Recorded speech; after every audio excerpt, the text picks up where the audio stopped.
Wah, paling seneng saya, Ya, karena pasti dan pasti menarik itu kalau Cak Nur itu. Ayah saya kan salah seorang syuriah di apa namanya cabang Tuban di Jawa Timur, dan juga seorang kiai yang sangat hobi di dalam Bahsul Masail, itu diskusi tentang fikih.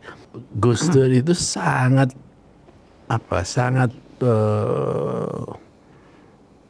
senang dan sangat menghargai serta memegang yang namanya prinsip kewarganegaraan Indonesia. Karena dari kewarganegaraan itulah sebetulnya diderivasi berbagai macam hal pokok, misalnya hak asasi manusia. Presiden kan punya semacam visi dan punya keinginan tertentu yang terkait bukan hanya pada teknokrasi. Jadi patokan saya adalah bahwa Presiden Prabowo itu kan mempunyai mandat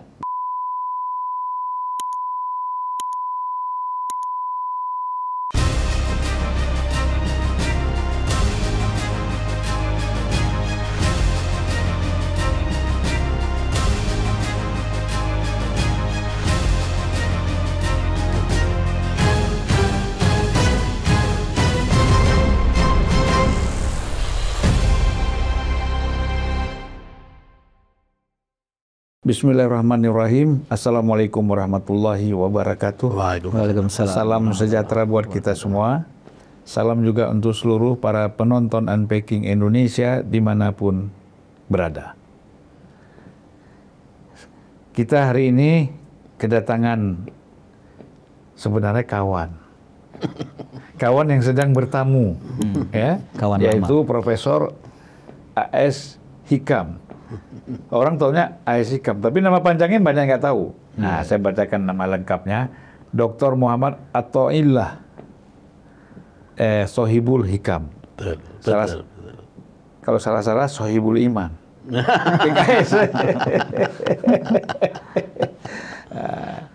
Jadi seorang akademisi dan sebenarnya juga sempat jadi politisi ya. sempat jadi anggota DPR juga. Lahir di Tuban tahun 58, Jawa Timur. Itu pernah menjabat Menteri Riset dan Teknologi. Ya, tahun 99 2001 dan anggota DPR 2004-2007. Sekarang sebagai dosen di Presiden University. Yang mahasiswa tidak pernah demo. Karena jauh sekali untuk datang ke Jakarta mau demo ya. Kalau nggak salah Prof ini punya buku ya, publikasi mencakup buku-buku. Alhamdulillah. Ya, Demokrasi dan Civil Society. Dan deradikalisasi. Ya, betul. Peran masyarakat sipil Indonesia membendung radikalisme. Dahsyat sekali. Nah, ini buku-buku ini memang perlu kita diskusikan, Prof. Karena problem kita kan paling banyak ini menghadapi ekstremisme, radikalisme ya. Bukan hanya dalam pemikiran, sekarang sudah dalam tindakan. Gitu. Selamat datang, Prof. Terima kasih, Bang Sulfan. Kami juga terima kasih atas kehadirannya ya. Nunggu. Kaget saya karena Bang Zulfan kan saya tahunya itu by reputation. Aduh. Luar biasa sejak aktivis mahasiswa tahun 90-an sudah luar biasa, bersama-sama Gus Dur juga ini. Jadi senior saya juga ini, luar biasa. Dan Prof. Hikam ini sahabat Gus Dur. Makanya ketika Gus Dur presiden, itu dipercaya menjadi Menteri Riset dan Teknologi. Dan anggota DPR juga dari PKB ya. Ya, betul. Pada masa masih di bawah kepemimpinan Gus Dur juga ya. Waktu masa kepemimpinan Muhaimin nggak aktif lagi, Bro. Sudah enggak. Ya. Tapi nggak ada masalah, memang kamu. Enggak. Karena mau ngajar aja ya. Iya, baik sekali sama Gus Ami. Ya. Karena sibuk ngajar aja. Prof. Ya. Kalau kita lihat perjalanan Prof ini kan luar biasa. Biasa-biasa aja, Pak. Orang NU tuh selalu begitu. udah luar biasa, nganggap biasa aja. Itu udah kadang-kadang orang NU tuh kalau saya ketemu dulu siapa ayahnya Yahya Stakuf ini, Kiai Kholil ya. Ya. Itu kan sama-sama saya bareng di DPR dulu tahun 99 2004 kan. Itu kan begitu kalau kita biasa-biasa aja. Tapi jujur ya kalau dibanding dengan Bang Zulfan, saya betul-betul biasa-biasa aja. Gitu ya. Anak saya cuma satu, Bang Zul berapa? 4. 5. Cucunya 11. Ya. Coba, saya cucu baru dapat 1. Jadi biasa banget saya ini dari segi itu begitu. Apalagi dari segi aktivisme yang sudah menyejarah itu kan dari dulu sampai sekarang nggak pernah ada berhentinya, itu kan luar biasa itu. Saya tuh kalau pernah saya sering nyeterin Gus Dur ya. Ya betul. Itu selalu Zul kita ke rumah ya Allah di Kebun Jeruk itu siapa? Almarhum Nur Iskandar. Ya Nur Muhammad Iskandar. Tempat Pak Kiai Nur Iskandar. Karena ada Kiai Kholil ada juga di situ. Datang lagi Gus Dur. Itu dari pagi sampai sore guyon terus, tapi berbobot gitu ya. Karena itu ciri khas dari komunitas pesantren, Mas Zulfan. Jadi Bang Zulfan ya. Jadi kata sosiolog kita atau budayawan kita yang kondang, Bang Kang Sobari. Cirinya NU itu kalau tidak makan ya guyon. Ya. Luar biasa ya. Nah, mungkin kita mau dengar cerita sedikit ya. Pengalaman, walaupun ada yang lebih punya pengalaman yang lebih dalam dengan Gus Dur. Tapi kan kita tahu lah Prof. Ikam kan juga orang yang juga punya pengalaman banyak dengan Gus Dur ya. Mungkin bisa diceritakan bagaimana, Prof? Yang mananya ini? Karena pengalaman saya mungkin beda dengan pengalaman Bang Zulfan yang jauh lebih dekat nyupiri. Saya nggak pernah nyupiri. ikut mobilnya aja. Tapi kalau nyupiri kan itu belum tentu dekat kan? Iya, tapi guyonnya mesti lebih banyak itu. Ya cerita perjalanan aja. Ya saya kenal Gus Dur itu tentu secara face to face itu sekitar tahun 82 ketika saya gabung di LIPI ya. Oh, LIPI. Tetapi secara intelektual sudah jelas sebelumnya karena saya termasuk yang sangat menggemari dan menyukai tulisan-tulisan Gus Dur, apakah di Tempo, apakah di Prisma, apakah di Kompas, juga sama dengan Al-Maghfurlah, siapa itu wartawan yang dari Bandung itu? Siapa? Yang dari Tempo. Ya, yang dari NU juga, Junaidi itu. Oh, iya.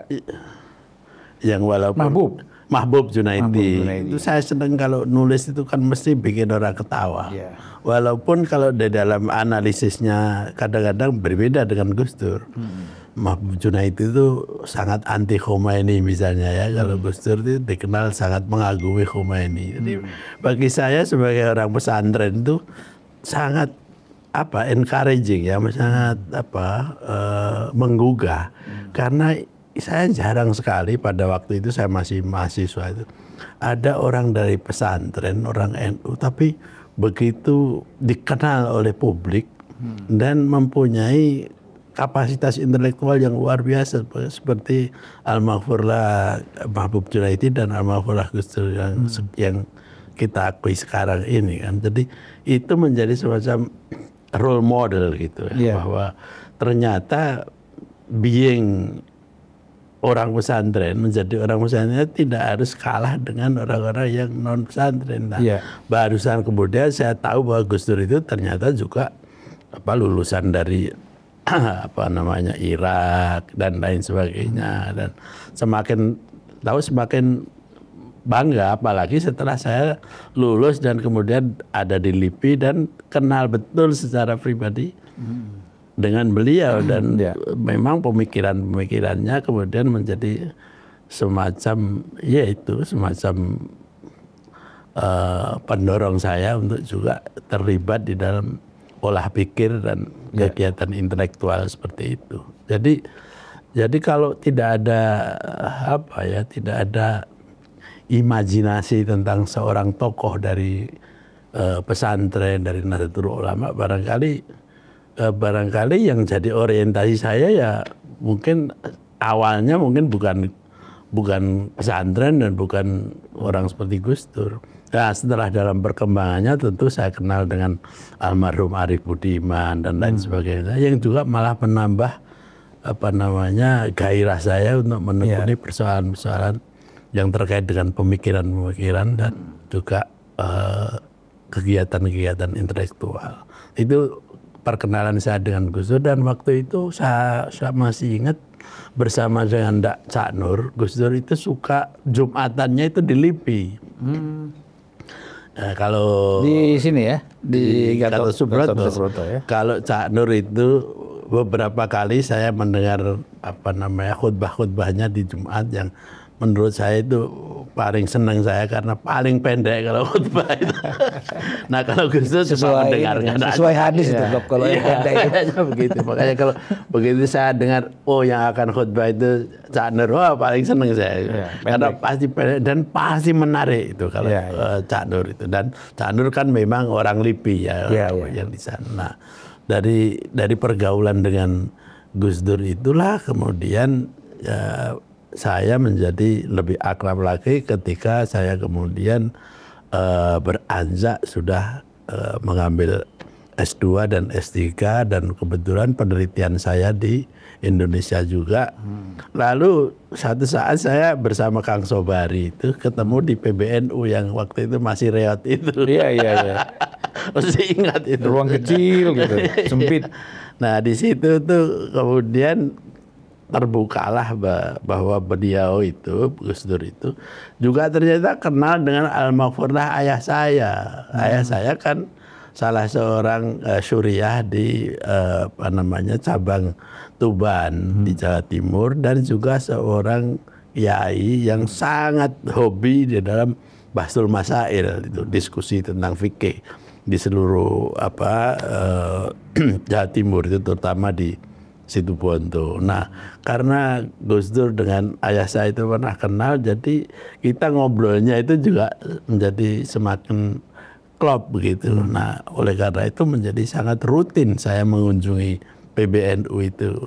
Kadang dengan Kang Sobari, kadang ya sendiri. Akhirnya ya sendirian terus. Tumpukan buku dan mapnya. Iya, nah terus kemudian saya sering kali diajak pergi kemana-mana dengan Kaji Sulaiman, dengan teman-temannya Bang Zulfan juga itu. Kemana-mana itu sampai jam 12 malam, sampai jam 3. Dan kadang-kadang beberapa hari nggak pulang saya itu. Nah, kalau sudah begitu itu saya biasanya ya tahan sampai 2 hari aja, Bang.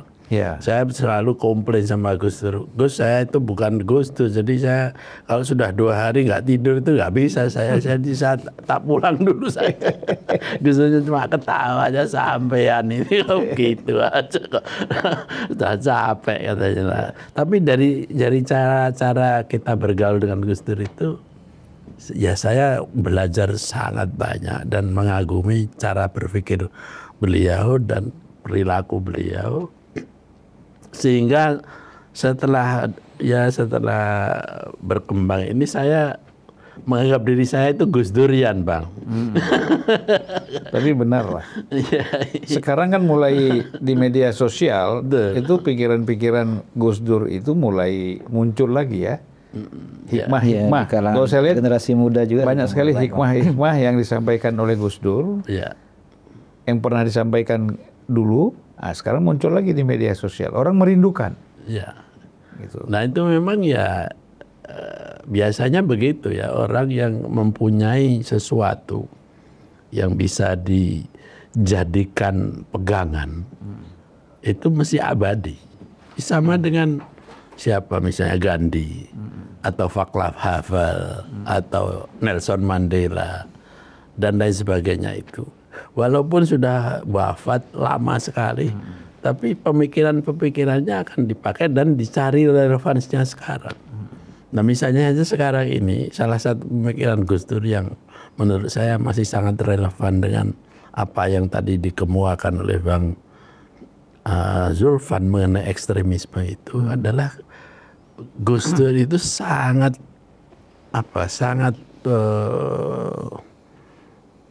senang dan sangat menghargai serta memegang yang namanya prinsip kewarganegaraan Indonesia.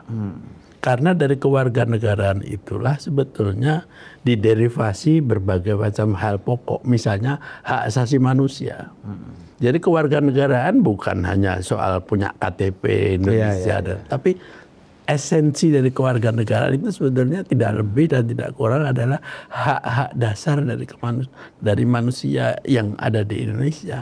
Makanya ekstremisme, kemudian kecenderungan identitas, ya, yang seperti yang kita rasakan sekarang itu menjadi bagian yang selalu diperhatikan oleh Gus Dur agar supaya identitas yang sebetulnya bisa dipakai bersama sebagai satu bangsa itu adalah identitas kewarganegaraan ini.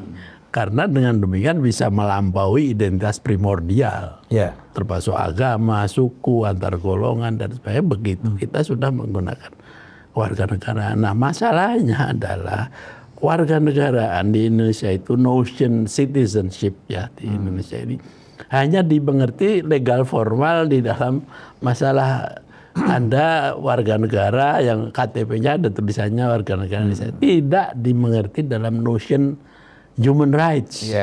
Nah itu, kalau kita kemudian ingin menyumbangkan sesuatu ya yang kemudian beyond identity politics, misalnya ya kita harus waspada bahwa di seluruh dunia sekarang ini sedang ada kebangkitan dari fasisme misalnya.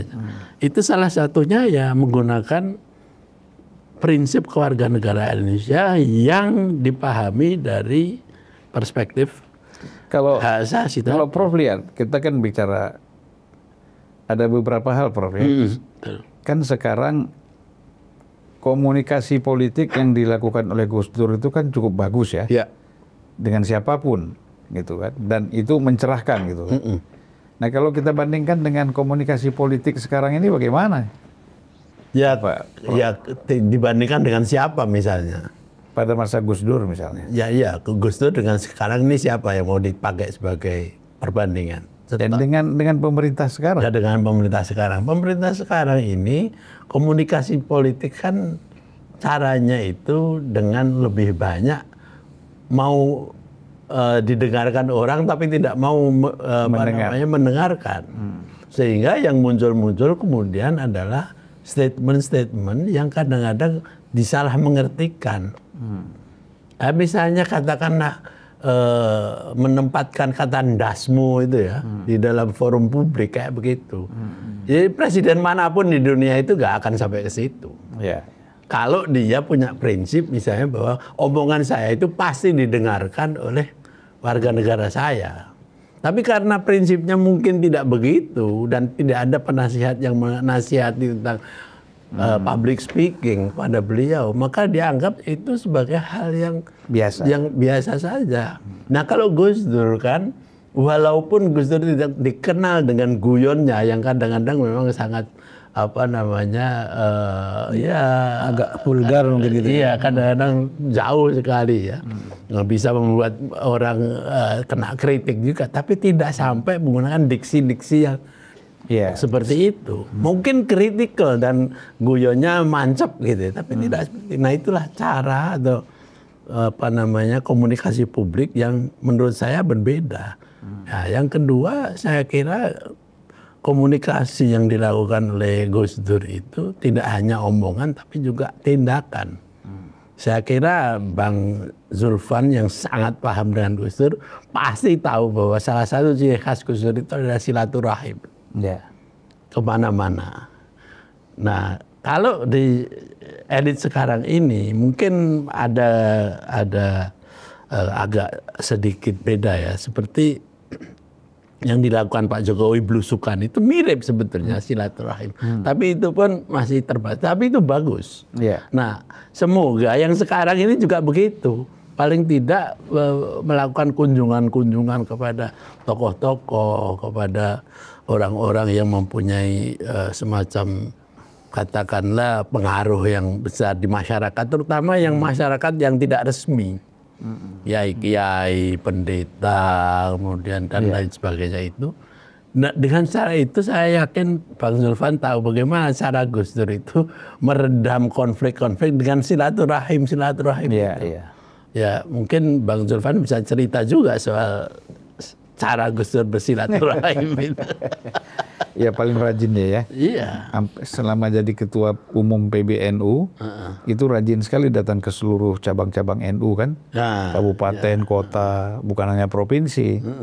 Itu kan juga dengan silaturahim seperti itu mencegah pikiran-pikiran yang negatif atau ingin memecah belah untuk masuk di tengah-tengah itu kan. Ya, nah sekarang bedakan dengan misalnya apa yang terjadi di PBNU sekarang yang relasinya kadang-kadang menjadi sangat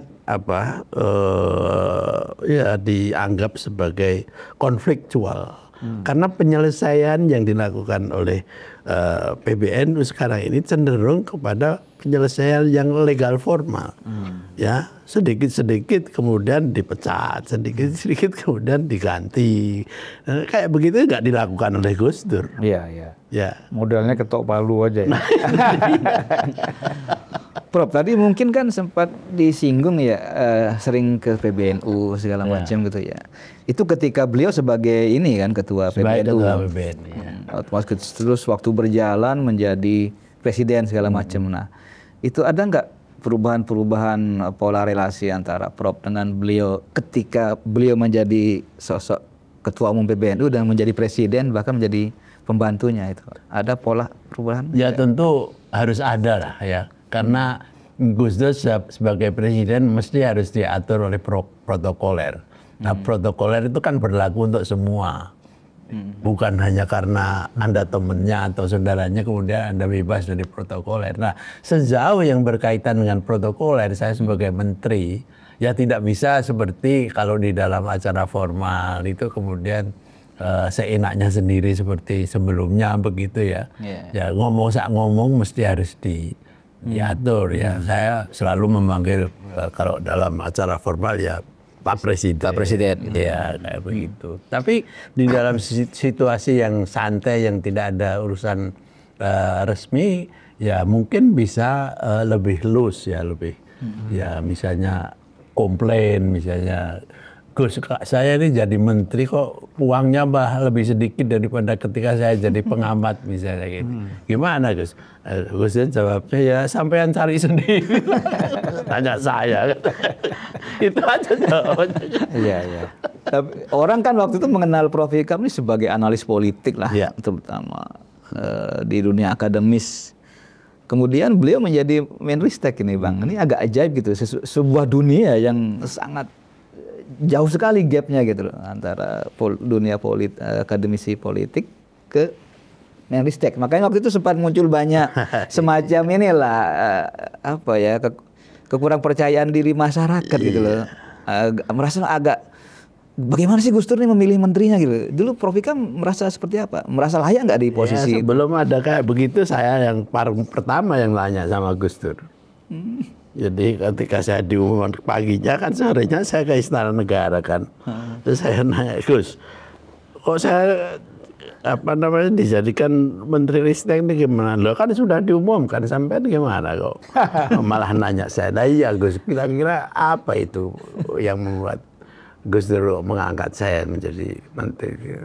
Ya karena Anda kan memang orang yang bergaul dan hidup di dalam dunia riset. Kalau bergaul dalam dunia riset itu kan tidak peduli Anda riset soal ilmu sosial, ilmu kemanusiaan, ilmu teknologi, prinsip-prinsip riset kan begitu satu. Yang kedua, mungkin dengan latar belakang sampeyan itu malah membawa sesuatu di dalam dunia riset yang memang belum pernah ada. Misalnya aja elemen budaya dibawa ke dalam dunia riset Indonesia yang sampai pada saat ini ketika Gus Dur bilang itu masih menjadi semacam monopoli dari orang-orang yang teknokrat yang gitu ya. Yang sulit dan jauh di mata masyarakat itu. Nah, mungkin sampean bisa memberikan satu warna baru di sana. Yang ketiga tentu saja kan saya ini kan presiden kan punya semacam visi dan punya keinginan tertentu yang terkait bukan hanya pada teknokrasi. Misalnya saja ya background kita ini kan sama, Kang. Ya, di dunia yang kita berasal ini kan soal-soal yang namanya riset, teknologi dan sebagainya kan mungkin masih agak jauh lah ya. Nah, bagaimana kalau kita juga yang membawa itu ke sana? Kan lebih enak. Karena berbahasanya itu membawa pesan-pesan ini kepada dunia pesantren, dunia keumatan dan lain sebagainya. Jadi ada untungnya. Sementara kalau urusan teknokrasinya, ya sudah Anda kan punya deputi, sampean punya deputi, sampean punya direktur, sampean segala macam yang ada itu tinggal diberikan semacam kebijakan-kebijakan makro. Berarti Gus Dur tidak salah ya memilih Prof sebagai Menristek. Ya kalau menurut saya apa yang terjadi di masyarakat pada waktu itu sangat make sense, Mas. Kenapa make sense? Karena barangkali rakyat Indonesia kan suka lupa. Ya, Anda menteri apa? Bukan, karena Menteri Ristek yang pertama itu Pak Sumitro itu kan juga bukan teknokrat dalam teknologi. Ekonom kan juga begitu. Tapi mungkin riset yang teknologi ini semakin menjadi kebanggaan di era Soeharto ketika mengangkat. Ya itu. B.J. Habibie juga. Ya Prof. itu karena jadi, kemudian orang melihat idealnya Menristek ya kayak B.J. Habibie. Ya kemudian direduksi bahwa riset dan teknologi itu adalah teknologi. Sementara posisi menteri sampai hari ini pun gimana Menteri Kesehatan kok dari bisnis itu loh. Nggak ada yang komplain kan. Makanya sejak saat itu. Ya sejak saat itu saya itu karena saya pengamat politik memahami bahwa nomor 2 yang pertama karena rakyat secara luas. Nomor 2 itu yang lebih penting adalah kenapa muncul kontroversi itu. Karena targetnya itu bukan saya. Targetnya itu adalah Al-Maghfurlah Gus Dur. Bagaimana cara membuat Gus Dur itu seolah-olah bad dan lain sebagainya. Ya caranya ya menterinya kalau ada dikritik, cara-cara kayak gitu kan bisa. Makanya Gus Dur nggak pernah memperhatikan yang model-model kayak gitu ya. Jarno ya biarin aja, gitu aja kok repot. Gitu aja kok repot. Jadi kalau kita menyinggung sedikit dalam situasi pemerintah sekarang, iya, tentu kan harapan besar, sangat besar harapan kita. Ada perbaikan, ada perubahan, ada perkembangan, pertumbuhan kan gitu. Nah, Prof. Ikam melihat kans untuk ke arah sana besar nggak? Ya kalau saya melihat ini kan terlalu dini ya, Bang. Saya tidak seperti pengamat-pengamat lain yang terlalu yakin dengan idiom 100 hari itu. Saya boleh dikatakan tidak terlalu percaya karena terlalu Amerika sentrik. Kalau di Amerika kan memang ada ukurannya, karena memang itu sudah jadi patokan dan kemudian ada ukuran-ukurannya. Tapi kalau di Indonesia 100 hari itu soal anggaran aja masih belum beres kalau kita mau mengukur ya. Tapi bahwa kita bisa berpegang kepada apa yang sudah dilakukan oleh presiden baru dan kira-kira proyeksinya kayak apa itu bisa. Walaupun itu tentu dengan a grain of salt ya, dengan dengan sedikit mengerem lah, dan tidak terlalu percaya begitu saja apa yang kita harapkan dan kita proyeksi.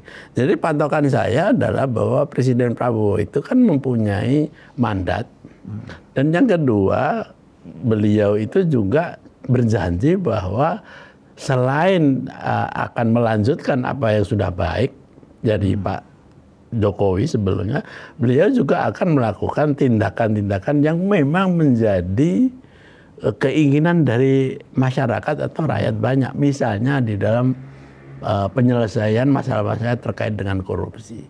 Nah itu saja sebagai pengamat politik kita kemudian harus mengikuti, jangan terlalu dini menjudge ya. Tetapi kita boleh melakukan kritik seperti yang barusan saya katakan tadi dalam komunikasi politik.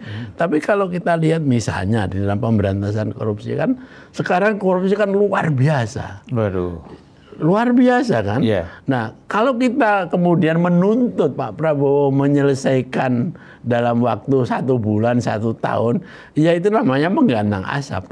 Tetapi kita melihat konsistensi aja bahwa beliau di dalam statement yang terakhirnya akan berusaha misalnya dalam soal Pertamina ini kan akan dibereskan. Memang saya harus juga memberi catatan bahwa di Indonesia ini terutama para elit itu selalu kalau berbicara kan mempunyai kata kunci.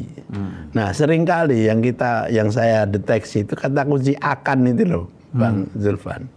Nah, kata bersayap. Kita akan begitu. Nah, akan itu kan sesuatu yang sangat bisa iya bisa enggak, Bro. Iya, itu yang harus kita teliti sudah sampai di mana nanti.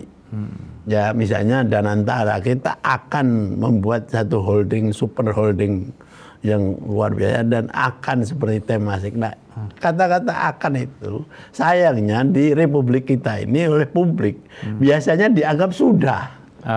Nah itu kan yang salah kan bukan yang ngomong juga kan, ya yang gampang percaya bahwa akan itu sama dengan sudah itu. Nah makanya kalau saya tidak terlalu menganggap bahwa keberlanjutan yang dijadikan pegangan Pak Prabowo harus kemudian dijudge. Kita lihat aja tahun pertama, tahun kedua, tahun ketiga. Nah dengan cara begitu maka kita kemudian bisa berusaha agak fair. Ya, nah nanti kalau kemudian sudah 5 tahun kita kan bisa mengevaluasi lagi atau per tahun lah. Nah, akhirnya kita tidak akan seperti ketika Pak Jokowi berkuasa 10 tahun lalu kemudian sekelompok orang ya yang mula-mula waduh luar biasa menyubio-nyubio dalam istilah Jawanya ya. Wah, tetapi ujung-ujungnya nangis. Ya kan? Kenapa harus nangis? Kalau saya jujur aja, saya sebagai warga negara Indonesia bukan sebagai pengamat politik, memang memilih Pak Jokowi di dalam pemilihan presiden 2 kali malahan. Karena saya memang setuju dengan apa yang diprogramkan. Tetapi meanwhile, saya sebagai pengamat politik kan juga mengkritik beliau asal ada sesuatu yang menurut saya tidak tepat. Kalau nggak percaya baca aja buku saya Demokrasi sebagai Tanggung Jawab. Itu tidak ada tokoh di Indonesia yang tidak saya kritik. Ya kan? Nah, itu yang membuat saya kemudian tidak kemudian malah menangis gitu. Ya memang presiden kita ya ada keberhasilannya, ada kemudian juga hal-hal yang harus dikritik kan begitu. Jadi proporsional. Nah itu kalau menurut saya, cara saya mungkin ya tidak populer lah, tapi cara saya memang begitu. Jadi I am responsible for what I'm doing. Ya jadi kan memang orang mengkritik, mengkoreksi itu kan bagian dari sikap oposisi ya. Mungkin kalau ditarik yang lebih jauh lagi. Ya. Tapi kan itu tetap harus dianggap positif kan. Iya, dan oposisi itu tidak harus berarti menentang apapun. Ya, oposisi kan memberi alternatif itu juga bisa oposisi kan. Iya. Emangnya kalau misalnya nih dalam politik ya misalnya di Inggris ya, karena parlementarian ada partai oposisi. Apa partai oposisi itu selalu menentang 100% kan enggak juga. Kadang-kadang memberikan alternatif dan namanya alternatif itu bisa diterima, bisa ditolak juga. Jadi jangan baperan kalau istilahnya orang sekarang. Jadi baperan dalam pengertian anti kritik atau kemudian over di dalam mengkritik. Sebab bahaya Bang kalau kita anti kritik atau anti oposisi. Sebab menurut salah seorang intelektual Italia, Umberto Eco namanya, novelis dan lain sebagainya. Itu salah satu pertanda awal dari fasisme itu adalah ketakutan terhadap oposisi, terhadap perbedaan. Nah kalau belum apa-apa di Republik ini kemudian dikembar-gemborkan Indonesia tidak mengenal oposisi, ya harus dijelaskan di dalam hal apa dan pengertian apa. Kalau di dalam sistem parliamentarian versus presidensial memang tidak ada yang namanya oposisi, nomenklatur dari oposisi itu. Tetapi oposisi sebagai satu sikap itu adalah kewajiban atau hak dari warga negara. Long tidak usah jadi warga negara dalam pengertian ini. Jadi orang biasa aja tiap hari kita menggunakan semacam oposisi. Tanya kepada istri, saya pakai baju apa? Yang itu, oh enggak lah saya pakai ini. Itu kan semacam alternatif juga. Itu kan perilaku oposisi. Tapi kalau kemudian apapun harus ditentukan oleh the leader, oleh penguasa, ya misalnya mau menghadiri apa namanya rapat yang ada di Magelang itu aja, retret aja kemudian harus mendengarkan atau memperhatikan atau mengikuti yang kayak begitu itu kan sudah apapun itu ndak proper menurut saya ya. Karena itu mencampurkan antara dua fungsi negara dan fungsi politik gitu. Nah, jadi Prof, apa yang menyebabkan kadang-kadang timbul rasa sungkan kan gitu dari banyak pengamat juga atau dari kelompok yang katakanlah kita sebut belum oposisi, tapi menuju ke oposisi kan gitu, baru kasih pendapat-pendapat yang agak sedikit berbeda kan gitu. Nah kadang-kadang kan mereka itu agak sungkan ya menyampaikan pikiran yang sesungguhnya. Ya mungkin sungkan karena sopan, mungkin sungkan karena omongan yang dikemukakan memang tidak bermutu kan bisa juga. Atau mungkin sungkan karena dia mengalami trauma kan bisa macam-macam. Tidak bisa kita gebyau ya. Tetapi bahwa katakanlah berbeda pendapat itu kan hak asasi. Nah kalau memang mengakui bahwa berbeda pendapat itu hak asasi, itu kan sama dengan oposisi, itu juga bagian dari elemen berbeda pendapat itu. Loh kenapa harus sungkan? Nah makanya ya kalau memang tidak mempunyai kapasitas untuk mengekspresikan dengan statement yang pas dan lain sebagainya, ya hati-hati aja begitu. Karena kadang-kadang kan itu yang terjadi kan. Atau sama sekali jangan bicara lah kalau sungkan ya. Ya mungkin bahasa isyarat saja. Prof, apa nih kritik terbesar Prof terhadap pemerintahan Prabowo Gibran ini dengan kabinet gemuknya ini nih? Nah ya Anda sudah mengatakan yang satu ya. Kritik saya ya gemuk itu. Karena gemuk itu jadi sesuai dengan kampanyenya gemoy dulu, benar-benar gemoy jadinya gitu. Iya, karena kegemukan adalah kalau kita menggunakan metafor badan dan kesehatan itu konon kegemukan itu adalah problem.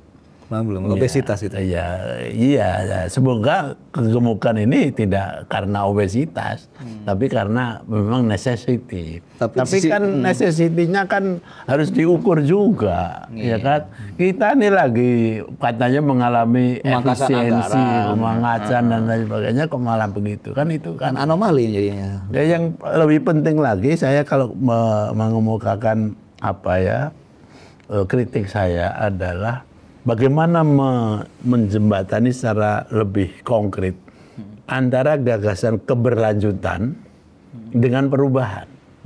Karena dua-duanya itu mau dipergunakan. Nah, tetapi keberlanjutan yang sekarang sedang berjalan 4 bulan ini, tampaknya keberlanjutan yang harus diberikan warning. Dan warning itu sudah terjadi dilakukan oleh para mahasiswa, para sivitas akademika. Indonesia Gelap kemarin. Iya kan, Indonesia Gelap. Suka atau tidak suka, itu adalah semacam oposisi tadi itu atau pemberian alternatif lah istilahnya yang kita. Nah, menurut saya kenapa saya mengkritik kenapa keberlanjutan ini harus diberikan komentar? Karena ada yang tidak match, ya. Misalnya saja kita mau melanjutkan misalnya IKN misalnya.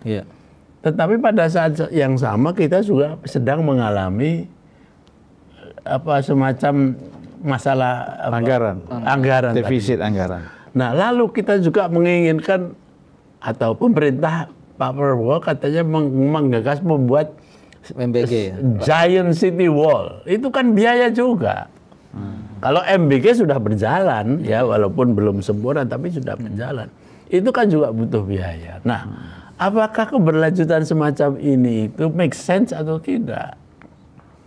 Jangan sampai nanti kemudian omon-omon itu kembali menjadi bumerang, ya, gara-gara kemudian tidak bisa melaksanakan apapun. Nah, itu yang saya kritik, karena kemudian kita ini tidak sedang baik-baik saja dalam soal kemampuan ekonomi kita. Indonesia ini kan suka atau tidak suka harus mengakui sedang juga dibayangi oleh krisis moneter atau krisis fiskal. Dampak krisis dari negara lain juga. Nah, iya, bahkan ini dunia loh, bukan hanya Indonesia. Makanya menurut saya kita, ya karena itu sudah menjadi platform dari Pak Prabowo untuk melanjutkan. Ya sebagai warga negara ya kita ya mengikuti, tetapi tetap dalam posisi yang kritis tadi itu. Nah, kritik saya seperti itu tadi. Ya. Kira-kira menurut Prof, beliau kuat nggak menarik gerbong yang gemuk ini istilahnya untuk berjalan on the track? Nah, kalau kita lihat dari yang sedang berjalan sekarang ini, ya tampaknya masih harus dibuktikan itu. Kata halusnya begitu. Saya tidak mengatakan tidak bisa karena saya bukan Tuhan kan ya. Tapi kayaknya memang harus dibuktikan. Karena bagaimanapun juga ya dalam situasi yang disorot oleh banyak pihak, terutama oleh publik ini, beliau juga harus juga melihat itu sebagai satu second opinion dari publik. Ya, jadi jangan kemudian ya mengatakan bahwa Pak Prabowo itu tentu akan memperhatikan hanya kabinet menteri-menteri yang ini, yang lain-lain biarkan. Nggak bisa begitu. Ya semuanya harus diperhatikan satu persatu. Ya, terus Prof kan begini, dari sudut bisa disebut teori atau pandangan ya tentang politik, kita kan melihat bahwa tadi kan disebut soal 48 anggota kabinet dan badan-badan yang lain-lain begitu banyak. Ini kan kalau kita lihat kan sangat akomodatif ya terhadap para pendukung calon presiden yang kemudian menjadi presiden yang berjasa lah. Sebut yang berjasa. Dan yang paling berjasa di dalam keberhasilan Prabowo menjadi presiden kan diakui sendiri oleh Prabowo bahwa ini adalah Pak Jokowi. Begitu besar dukungannya. Tetapi kan ada porsi lain yang kita sebut dengan partai politik, partai-partai pendukung ini.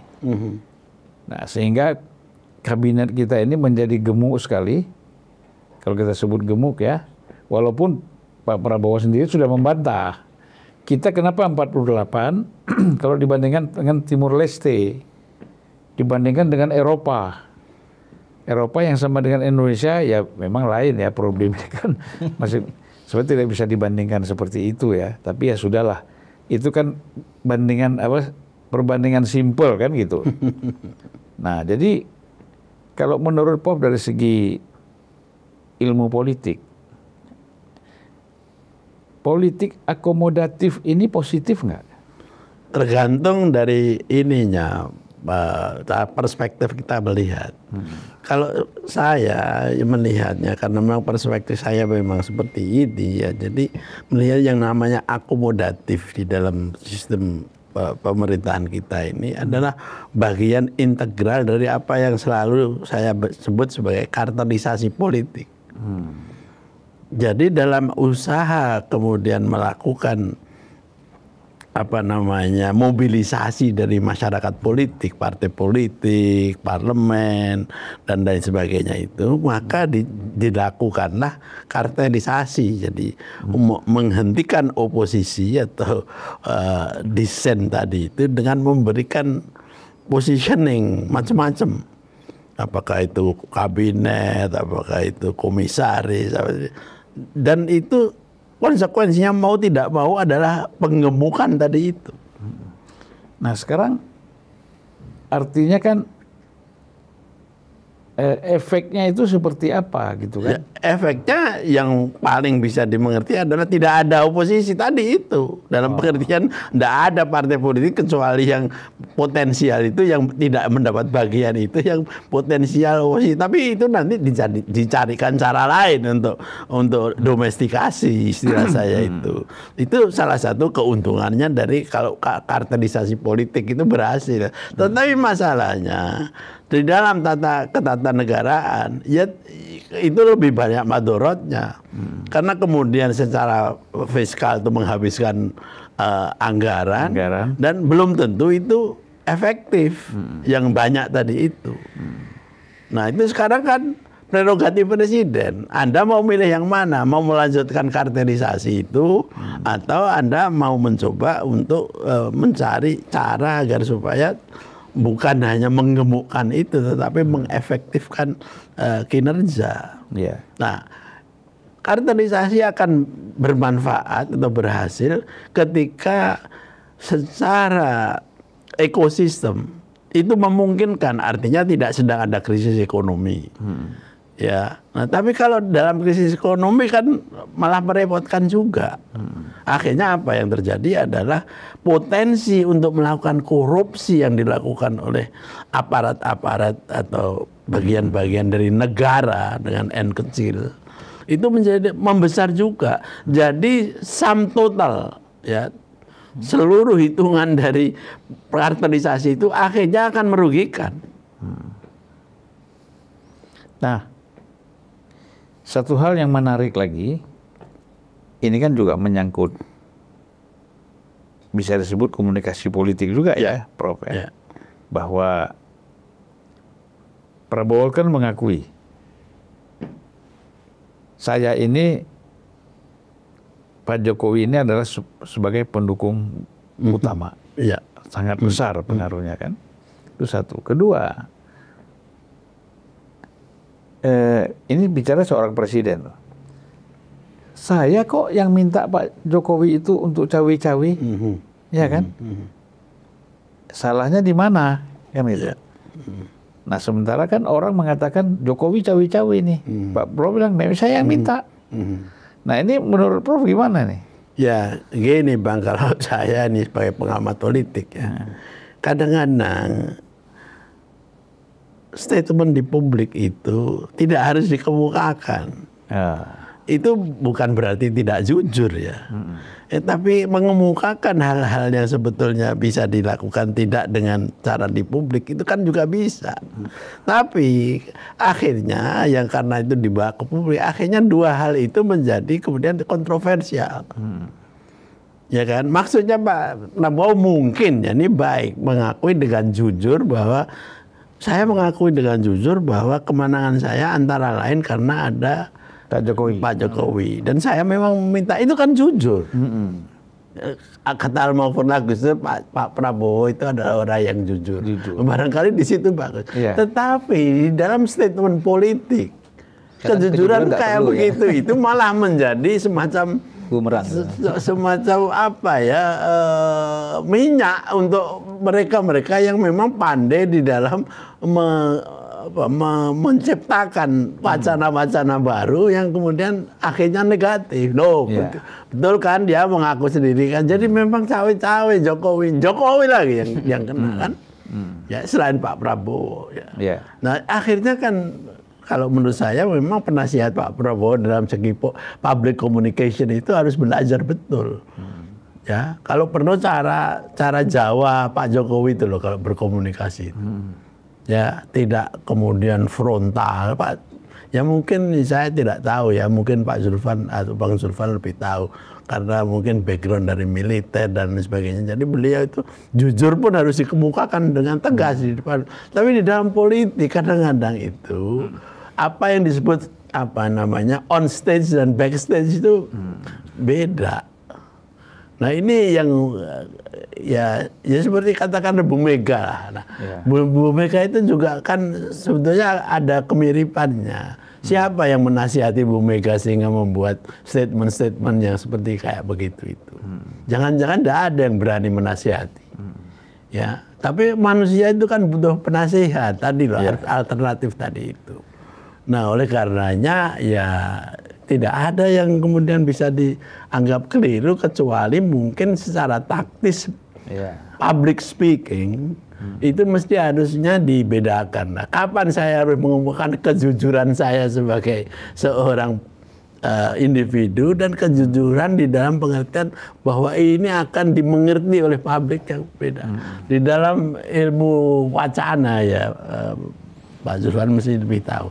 Kadang-kadang satu ujaran itu yang intended, yang dimaksudkan oleh si pengujar itu tidak sama dengan makna yang dimengerti oleh pendengarnya. Iya. Ya, kita mengutakan A, maksud saya A, tapi si B, si sana itu mendengarkan B. Pesannya enggak sama. Nah, oleh karena itu perlu ada semacam manajemen public speaking yang bagus. Dan itu kan yang paling... ini mumpung baru 4 bulan ya, ini bakal lama loh. Mungkin 10 tahun lagi Pak Prabowo kan akan mungkin menjadi presiden. Jadi ya belajarlah. Ya seperti Pak Harto dulu kalau kita ingatkan beliau waktu pertama jadi presiden kan belajar. Pendiamnya luar biasa. Jalan saja menunduk kok beliau itu. Presiden loh itu. Jalannya menunduk di dalam publik. Jadi sambil melihat bagaimana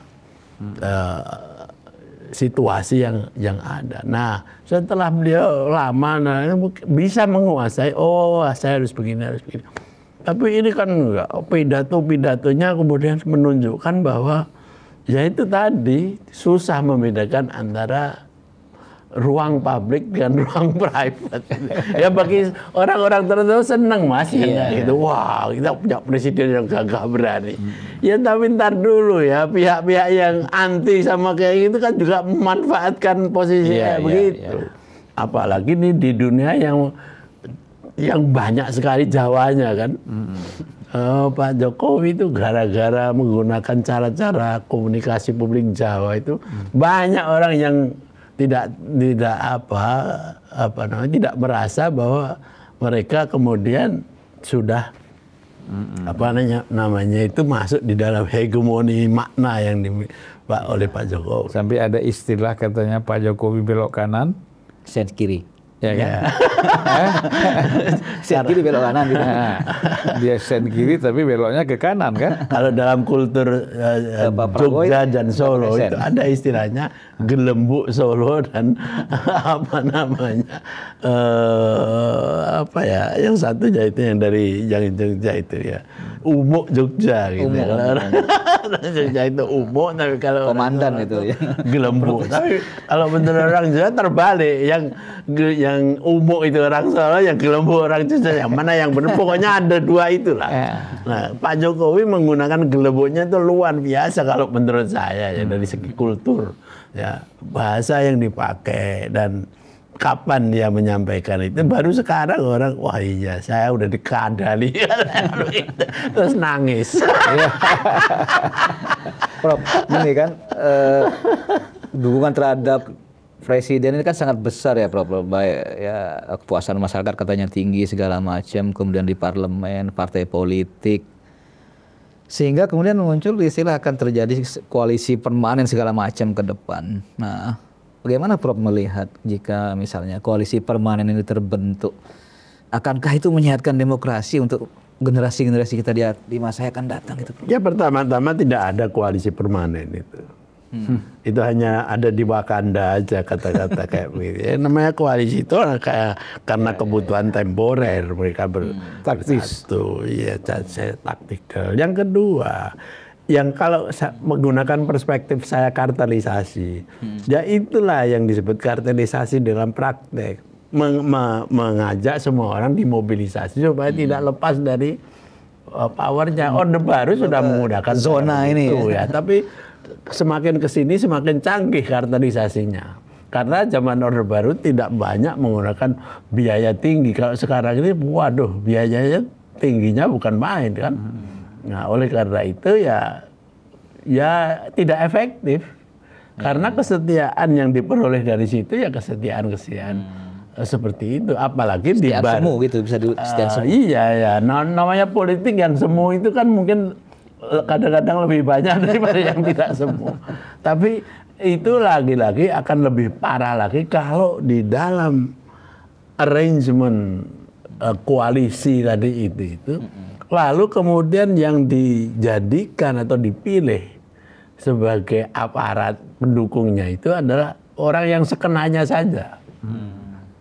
Jadi contoh saya tidak apa ya ad hominem ya, tetapi misalnya saja di dalam kabinet Pak Prabowo itu ada menteri-menteri yang kemudian malah menjadi kontroversi di dalam masyarakat ya. Misalnya di dalam kaitan mengenai apa namanya gas melon, gas 3 kilo ya pendidikan, dan itu kan malah kemudian merugikan mobilisasi yang seperti tadi itu atau akomodasi kalau istilahnya Bang Zulfan. Tapi masih bisa kita katakan kalau Presiden Prabowo ini belum quote and quote bisa menempatkan orang pada tempatnya dong, Prof.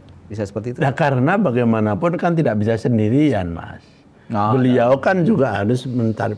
Memangnya kalau misalnya Bang Zulfan dari partai X gitu, kalau saya jadi Pak Prabowo, saya mau mengangkat si ini, kalau yang punya partai nggak setuju bagaimana? Akhirnya kan harus kompromi politik lagi. Iya, nah makanya tidak mudah hanya menyalahkan Pak Prabowo. Iya, jadi kan memang kalau kita lihat kan the right man and the right place itu kan yang penting. It's easy to say, tapi untuk melaksanakan kadang-kadang enggak. Nah, Pak Harto pada waktu membentuk kabinetnya sejak pertama itu tidak mempunyai kesulitan kayak begitu karena betul-betul yang namanya prerogatif beliau bisa dilaksanakan dengan sangat leluasa. Ngambil teknokrat. Siapa yang mau bicara? Nggak ada. Partai-partai yang mau ngeyeli nggak ada. Sekarang kita tanggung, Prof. Teknokrat bukan birokrat tanggung, ya kan? Oke, Prof. Kita sudah hampir 1 jam ngobrol-ngobrol nggak terasa ya. Iya, namanya ngobrol ya begini. Dan kita kan, saya tahu Prof ini menjadi imam tarawih juga. Iya, ya kan? Betul. Jadi malam ini mau tarawih, Prof ya? Tarawih. Menghadapi malam Ramadan, ya mudah-mudahan semua puasa dan ibadah kita diterima oleh Allah Subhanahu Wa Taala. Amin. Kita menjadi sukses dalam keimanan dan amalia. Ya, dan terima kasih saya juga diundang oleh Bang Zulfan. Tidak pernah menyangka saya ini. Rezeki saya ini. Saya justru bilang sama Hairul tadi, memangnya Prof Ikam mau tuh ke sini. Insya Allah, masa ketemu kawan lama nggak mau. Baik, Prof. Terima kasih banyak. Assalamualaikum warahmatullahi wabarakatuh. Waalaikumsalam.